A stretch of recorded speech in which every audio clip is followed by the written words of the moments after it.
Hello students. In previous video we started the chapter 2nd where we know about that how the East India Company began trade in Bengal, also the Battle of Plassey and Battle of Buxar. Today we start company rule expands कि company ने अपना शासन कैसे फैलाना शुरू किया.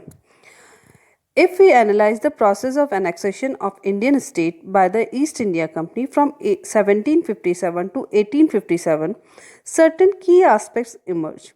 The company rarely launched a direct military attack on an unknown territory. Instead, it used a variety of political, economic, and diplomatic methods to extend its influence before annexing an Indian kingdom. अगर हम देखें तो company ने कभी ज़्यादातर क्या किया कि पॉलिटिकल, इकोनॉमिक या डिप्लोमेटिक तरीके अपनाए, राजनीतिक, आर्थिक या फिर कूटनीति के तरीके अपनाए भारतीय किंगडम्स को अपने अंडर में करने के लिए. After the battle of Buxar, the company appointed residents in the Indian state. Residents company का एक व्यक्ति उन्होंने इंडियन स्टेट में अपॉइंट कर दिया था. They were political and commercial agent. Resident क्या होते थे? पॉलिटिकल और कॉमर्शियल एजेंट होते थे. And their job was to serve and further to interest of the company. उनका काम क्या होता था कि कंपनी की हितों की रक्षा करना और उसको आगे बढ़ाने का उनका काम होता था. Through the residents the company official began interfering in the internal affairs of the states. भारतीय राज्यों के इंटरनल मामलों में भी, आंतरिक मामलों में भी कंपनी ऑफिशियल्स इन रेजिडेंट के थ्रू इंटरफेयर करने लगे. They tried to decide who was to be the successor to the throne and who was to be appointed in administrative post. Sometimes the company forced to state into a subsidiary alliance. वो ये decide करते थे कि कौन उत्तराधिकारी होगा, administrative post पर किनको अपॉइंट किया जाएगा, ये भी वो लोग ही डिसाइड करने लगे थे. और the company force to state into a subsidiary alliance. और कंपनी क्या करने लगी? उनको फोर्स करने लगी सब्सिडरी अलायंस के लिए, सहायक संधि के लिए. इसमें according to the term of this alliance, इस संधि के अनुसार Indian ruler were not allowed to have their independent arm force. अगर जो ये सहायक संधि एक्सेप्ट कर लेते थे तो इसके अकॉर्डिंग वो स्टेट अपनी इंडिपेंडेंट आर्मी नहीं रख सकते थे. They were to be protected by the company. और वो प्रोटेक्ट किए जाते थे कंपनी की आर्मी के through. And had to pay for the subsidiary force that the company was supposed to maintain for the purpose of this protection. तो subsidiary alliance में क्या किया जाता था? इस संधि के अनुसार जो भी राज्य इस संधि को एक्सेप्ट करता था, इस अलायंस को एक्सेप्ट करता था, तो वो अपनी इंडिपेंडेंट फोर्स नहीं रख सकता था. कंपनी जो फोर्स रखती थी वो उनको प्रोटेक्शन देती थी. और कंपनी इस प्रोटेक्शन फोर्स के बदले, जो फोर्स प्रोटेक्शन देती थी उसके बदले कंपनी उनसे सब्सिडी फोर्स लेती थी या कुछ अमाउंट वो लेती थी. सुरक्षा के बदले वो उनसे क्या लेते थे? रख रखाव के बदले सुरक्षा सेना, सहायक सेना के रख रखाव के लिए भी कंपनी पैसा लिया करती थी. If the Indian ruler fail to make payment, और अगर इंडियन रूलर फेल हो जाता था पेमेंट देने में, then part of their territory was taken away as a penalty. और तो क्या किया जाता था? उसका इलाके का, उसके एरिया का कुछ पार्ट उनके अधिकार क्षेत्र में ले लिया जाता था. For example, the Richard Wellesley was governor general. The nawab of Awadh was forced to give our half of his territory to company in 1801.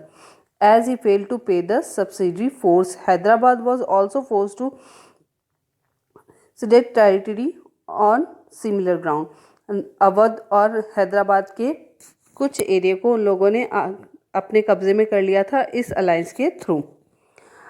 Tipu Sultan, the tiger of Mysore. इनके बारे में जानने के लिए let's see the video.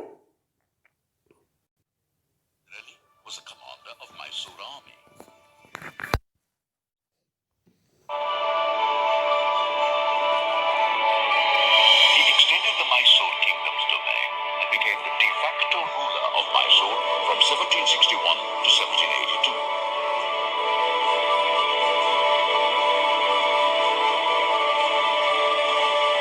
His son, Tipu Sultan, known as the Tiger of Mysore, ruled Mysore from 1782 till his death in 1799. Both of them opposed the British. They got support from the French,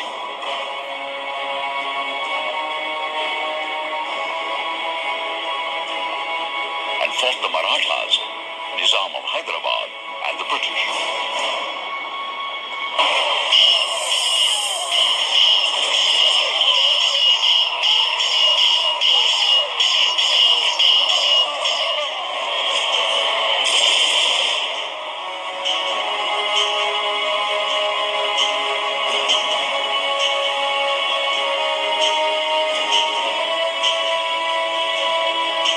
Hyder Ali won the first war for Mysore in the year 1769 and expanded Mysore Empire.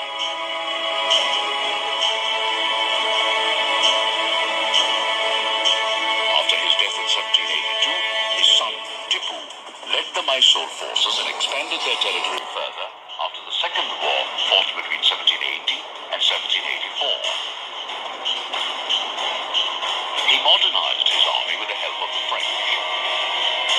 He disallowed local merchants from trading with the East India Company and also stopped the export of sandalwood, pepper and cardamom through the ports of Mysore Kingdom.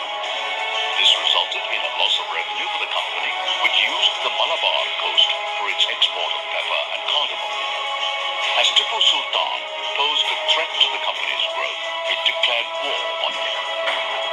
This third war resulted in the defeat of Tipu Sultan's army and a treaty being signed by Tipu to hand over half of his territories to the company.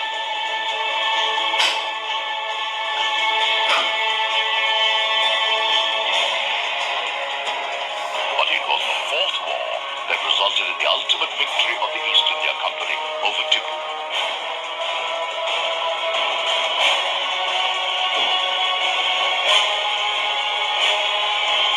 He was killed while trying to defend his capital, Seringamapatnam.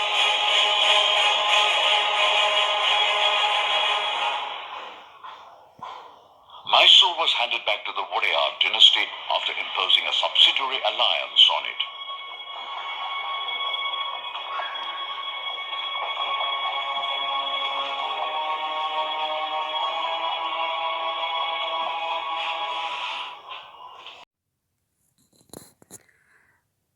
In the video you seen that how Tipu Sultan fought with the Britishers. Now we start war with the Marathas. From the late 18th century, the company also sought to curb and eventually destroy Maratha power. 18th century के last में same company ने ये सोचना शुरू किया, यह company ये चाहने लगी कि वो किस तरीके से मराठास को अपने कब्जे में करे और मराठा शक्ति को ख़त्म कर दे. The Marathas dream to ruling from the Delhi was shattered. Panipat के युद्ध के बाद उनकी जो हार हुई थी उससे जो उनको दिल्ली पर सत्ता प्राप्त करनी थी वो लगभग ख़त्म हो चुका था. वो ड्रीम उनका लगभग ख़त्म हो चुका था. They were divided into many states under the different chiefs belonging to the dynasties such as the Scindia, Holkar, Gaikwad and Bhosle. These chiefs were held together in confederacy under a Peshwa who became its effective military and administrative head based in Pune. Marathas जो थे वो अलग अलग states में divide थे, अलग अलग dynasties के अंडर में, जैसे कि सिंधिया, होलकर, गायकवाड़, भोंसले, ये सभी जो थे. These chief are held together in confederacy. Confederacy का मतलब होता है राज्य मंडल, और इनके जो चीफ होते थे वो थे पेशवा, जो कि effective military and administrative head होते थे, जो कि पूना में थे. The Marathas were subdued in a series of war. In the first war that ended in 1782 with the Treaty of Salbai. First war जो थी मराठास और ब्रिटिशर्स की, वो 1782 में थी, जो कि ख़त्म हुई थी बिना किसी निर्णय के ट्रीटी ऑफ सालबाई की संधि के साथ में। दूसरी वॉर जो थी वो 1803 से लेकर 5 के बीच में लड़ी गई थी डिफरेंट फ्रंट्स पे, और इसमें इसका रिजल्ट ये था British gaining Odisha and the territory north of the Yamuna river including Agra and Delhi. Finally the third Anglo Maratha war of the 1817-19 crossed Maratha power, और तीसरी वॉर में उनको मराठास को पूरी तरीके से ख़त्म कर दिया गया था। Peshwa was removed and sent away to Bithoor near Kanpur with a pension. The company now had complete control over the territory south of the Vindhya के दक्षिण में स्थित पूरे भूभाग पर कंपनी का नियंत्रण हो गया था। द क्लेम टू पैरामाउंसी, सर्वोच्चता का दावा। Under the Lord hoisting Governor General from the 1813 to 1823, a new policy of paramountcy was initiated. Now the company claimed that its authority was paramount and supreme. अब company क्या कहने लगी कि उनकी authority ही सर्वोच्च है और सुप्रीम है। Hence its power was greater than that of Indian states. इसलिए उनकी पावर इंडियन स्टेट से ज़्यादा है। In order to protect its interest, it was justified in annexing or threatening to annex any Indian kingdom.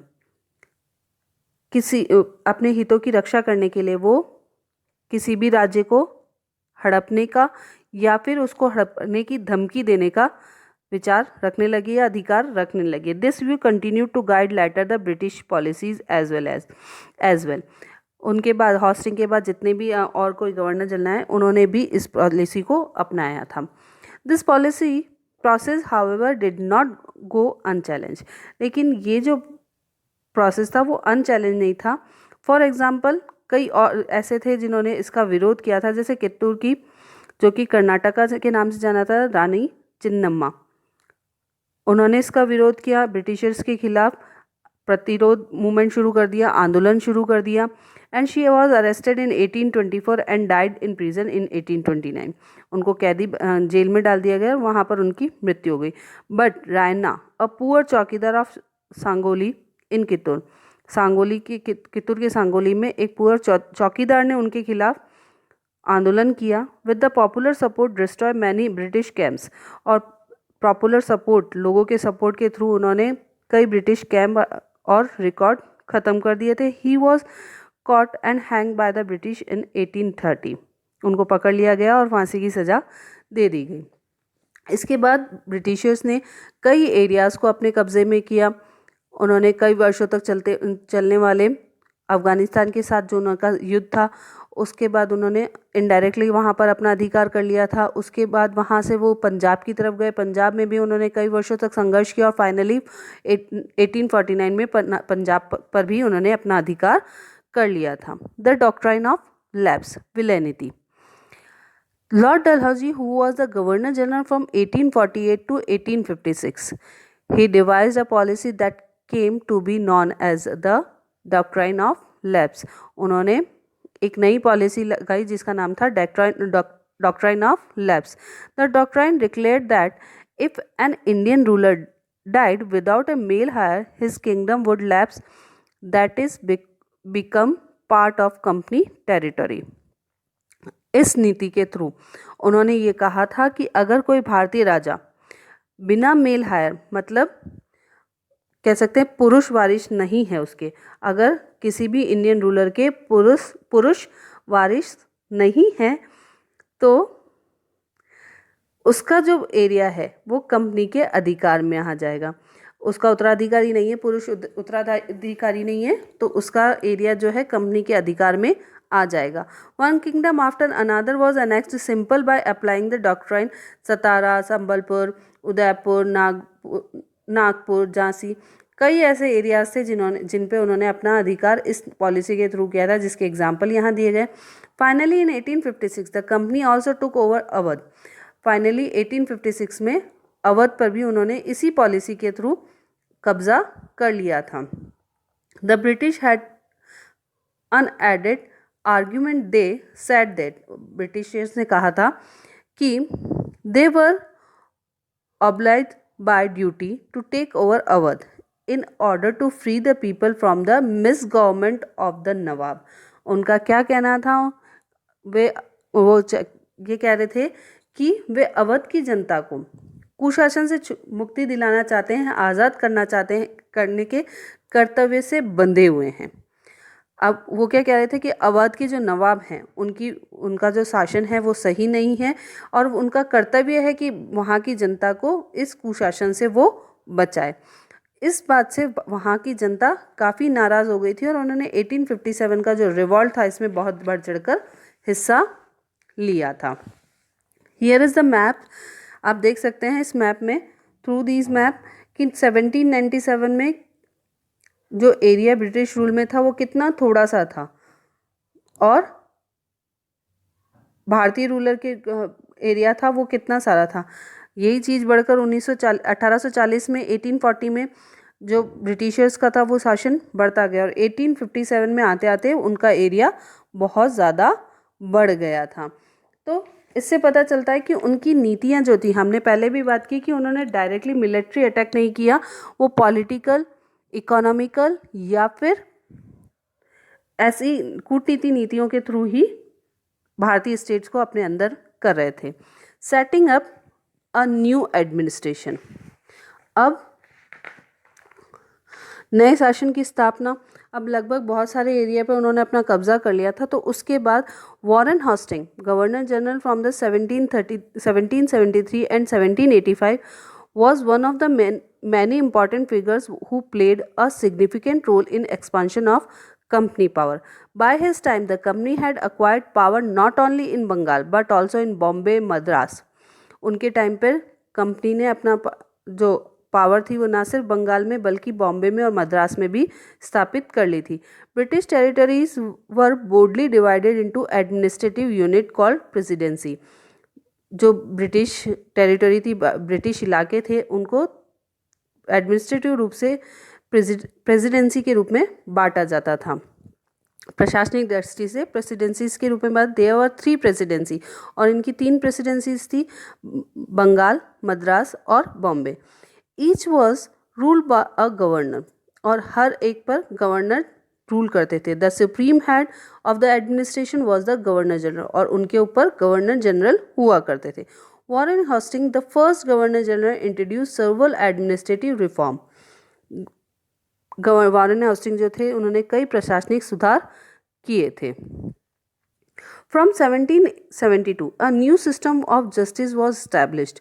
1772 में नया system शुरू हुआ था जस्टिस का। Each district was to have 2 courts, a criminal court, फौजदारी अदालत, and a civil court, दीवानी अदालत. Maulvis and Hindus Pandit interpreted Indian laws for the European district collector who presided over civil courts. मौलवी और हिंदू जो पंडित जो होते थे वो भारतीय कानून की व्याख्या करते थे यूरोपियन डिस्ट्रिक्ट कलेक्टर के लिए, जो कि अध्यक्षता करते थे सिविल कोर्ट की। The criminal court were still under the qazi and mufti but under the supervision of collector. और क्रिमिनल कोर्ट अभी भी काजी और मुफ्ती के अंडर में होते थे बट कलेक्टर उसका सुपरविजन करते थे। मतलब सिविल कोर्ट का जो अध्यक्षता करते थे वो तो कलेक्टर ही करते थे, लेकिन क्रिमिनल कोर्ट की अध्यक्षता काजी और मुफ्ती करते थे, लेकिन सुपरविजन किसका रहता था? कलेक्टर का ही रहता था। A major problem was that the Brahmin pandit give different interpretation of local law based on the different school of the Dharmashastra. अब हमने देखा जैसा कि सिविल कोर्ट में जो था कि हिंदू और पंडित और मौलवी जो हैं व्याख्या करते थे उनके कानूनों की, तो धर्मशास्त्र के अलग अलग सेक्शन के अकॉर्डिंग अलग अलग पंडित जो हैं अलग अलग व्याख्या करते थे। In 1775 11 pandit were asked to compile a digest of Hindu law.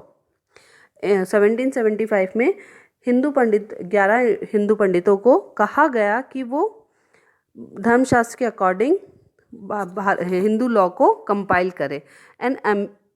N B Hall had translate this digest into English, और इन्होंने इसको इंग्लिश में ट्रांसलेट किया था। By the 1778 code of Muslim laws was also compiled for the benefit of European judges. Muslim के जो laws थे उनको भी कंपाइल किया गया यूरोपियन जजेस के बेनिफिट्स के लिए। Under the regulating act of 1773 a new supreme court was establish. 1773 में नया सुप्रीम कोर्ट स्टैब्लिश किया गया। While a court of appeal और court of appeal the Sadar Nizamat Adalat was also set up at Calcutta. The principal figure in Indian district was the collector. Collector जो था वो Indian districts का head हुआ करता था। As the title suggested his main job was to collect revenue. उसका main काम क्या होता था? कलेक्ट रेवेन्यू कलेक्ट करने का और टैक्स कलेक्ट करने का, एंड मेंटेन लॉ और कानून मेंटेन करने का, एंड ऑर्डर कानून व्यवस्थाओं को बनाए रखने का in his district with the help of जज, पुलिस ऑफिसर एंड दरोगास। किसकी सहायता से? पुलिस ऑफिसर्स की, जजेस की और दरोगा की हेल्प से। His office collectorate became the new center of power and patronage, thus steadily replaced previous holders of authority. The company army. अब कंपनी के आर्मी के बारे में पढ़ें तो कंपनी फौज जो थी, Cornelian rule in Indian brought in some new ideas of administration and reform, but its power rested on its military strength. Cornelian rule जो था वो नए विचार तो लाया था, लेकिन उनकी असली ताकत क्या थी? सैनिक ताकत ही थी। The Mughal army was mainly compose of cavalry and infantry. Cavalry मतलब घुड़सवार और इन्फेंट्री मतलब पैदल चलने वाले सैनिक। They were given training to in archery and use of sword. उनको ट्रेनिंग दी जाती थी तीरंदाजी की और तलवारबाजी की। The cavalry dominated the army and Mughal state did not feel the need to have the large professionally trained infantry. Mughal army में कैवलरी की जो थी, घुड़सवारों की थी, वो ज़्यादा इंपॉर्टेंस होती थी कंपैरेटिवली पैदल जो सोल्जर्स थे उनकी। The rural areas had a large number of armed peasants and the local zamindar often supply the Mughal with the पैदल सोल्जर्स। रूरल एरियाज में जो थे पीजेंट्स जो थे, किसान जो थे, वो स्थानीय जमींदार जो थे मुगलों की ज़रूरत पड़ने पर उनको पैदल सिपाही देते थे। इसके ये पैदल सिपाही जो होते थे वो मुगल साम्राज्य को एक विशाल पेशेवर प्रशिक्षण वाले पैदल सेना की ज़रूरत महसूस नहीं होती थी। ग्रामीण इलाकों में सशस्त्र किसानों की बड़ी संख्या थी। A change occurred in the 18th century. बदलाव कब आया? 18th सेंचुरी में। When Mughal successor states like Awadh and Banaras started recruiting peasants into their armies. जब मुगल सक्सेसर जो थे उन्होंने अवध और बनारस में किसानों को अपनी आर्मी में भर्ती करना शुरू किया और उनको ट्रेनिंग देना शुरू किया as a professional soldiers. The East India company adopt the same method when it began recruitment for its own army. और ईस्ट इंडिया कंपनी ने भी यही मेथड अपनाया कि किसानों को ट्रेनिंग दी as a professional soldiers, which came to be known as a sipahi army from the Indian word sipahi meaning soldiers. As warfare technology changed from the 1820, the cavalry requirement of the company's army declined.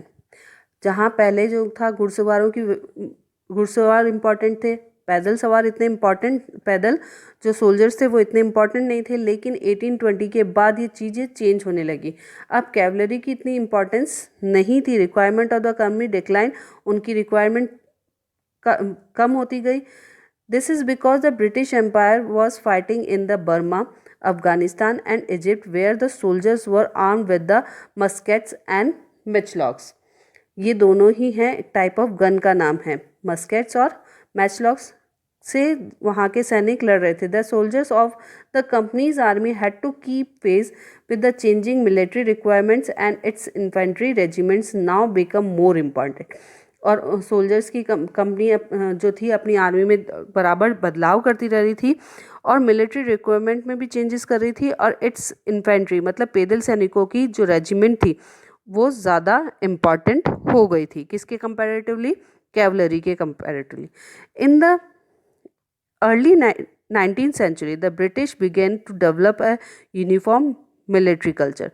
Soldiers were increasingly subjected to European style training, drill and discipline that regulate their life far more than before. अब जो क्या क्या जाने लगा, सिपाहियों को European ढंग से प्रशिक्षण दिया जाने लगा, अभ्यास और अनुशासन सिखाया जाने लगा। अब उनका जीवन पहले से ज़्यादा नियंत्रित था। Often this created problems since caste and community feeling were ignored in building a force of professional soldiers. इस कोशिश में कभी कभी समस्या भी आती थी क्योंकि पेशेवर सिपाहियों की सेना खड़ा करने के चक्कर में अंग्रेज कई बार जाति और समुदाय की भावनाओं को नज़रअंदाज कर देते थे। कंक्लूजन, अब इसका निष्कर्ष क्या निकला कि फाइनली क्या हुआ कि उन्होंने जैसे शुरुआत की, कैसे वो व्यापारी के रूप में आए, कैसे उन्होंने बंगाल में अपना अधिकार जमाया, फिर मैसूर में, फिर विंध्याचल में और धीरे धीरे अवध में, और किस तरीके की उन्होंने पॉलिसीज़ लेके आए जिसकी वजह से फाइनली क्या हुआ, Thus the East India Company was transformed from a trading company to a territorial colonial power. अब क्या हुआ, इसका निष्कर्ष ये निकला कि ईस्ट इंडिया कंपनी जो एक व्यापारी कंपनी थी, बढ़ते बढ़ते एक भौगोलिक औपनिवेशिक शक्ति बन गई थी, एक कह सकते हैं हम कि प्रशासनिक शक्ति के रूप में उभर कर आई थी। The arrival of new steam technology in the early 19th century also added this process.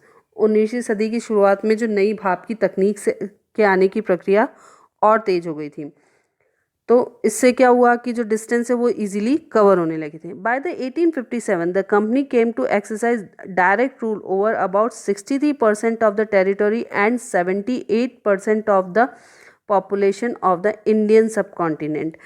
1857 तक भारत के लगभग 63% एरियाज पर उनका डायरेक्ट रूल था और 78% पॉपुलेशन उनके अंडर में थी। Combined with its indirect influence on the remaining territory and population of the country, देश के शेष भूभाग और आबादी पर भी कंपनी का अप्रत्यक्ष रूप से प्रभाव था। The East India company had virtually the whole of India under its control. लगभग ये कह सकते हैं कि भारत के पूरे भारत पर उनका राज्य स्थापित हो गया था। तो इस चैप्टर में हमने देखा कि कैसे उन्होंने शुरुआत की अपने व्यापार की, फिर धीरे धीरे उन्होंने कैसे उनका साम्राज्य स्थापित करना शुरू कर दिया। तो स्टार्टिंग में उनका मोटिव सिर्फ प्रॉफिट कमाना था, लेकिन बाद में उनका मोटिव क्या हो गया, यहाँ पर शासन करना उनका मोटिव हो गया। Hope you understand the chapter. So read the chapter again and do the exercise. Okay. Thank you.